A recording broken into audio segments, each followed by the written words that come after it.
In your cleaners cupboards, you should find your key clean internal procedure posters, your chemicals to help you complete your tasks, which must be kept in bunding trays to contain any spills from the chemicals.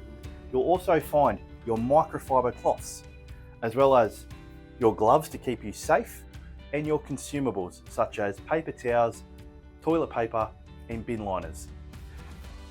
Other things that you'll find are your mop buckets, red for bathrooms and blue for general surface areas, as well as your wet floor signs to alert people to stay away when the areas are being cleaned.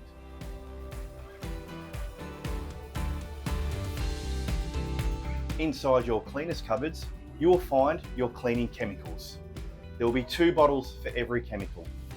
Your first bottle will be a 5-litre bottle. This will act as your dispenser to fill the smaller bottles. Make sure that you see the colour and the type of chemical that you're using, and also the instructions on the chemical bottle. In conjunction with your big bottle, you'll have your smaller spray bottle, joining the colour to the larger bottle, which matches the same instructions. The larger bottle will be used as your dispenser to fill your smaller bottle.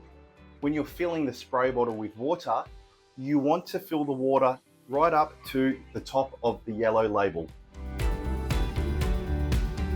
For all cleaning spray bottles, make sure you read the label for the concentration levels of how many parts water and how many part chemical. For this particular bottle, this is 10 part water and 1 part chemical. So I filled the water just to the top of that yellow label. I will now add the chemical.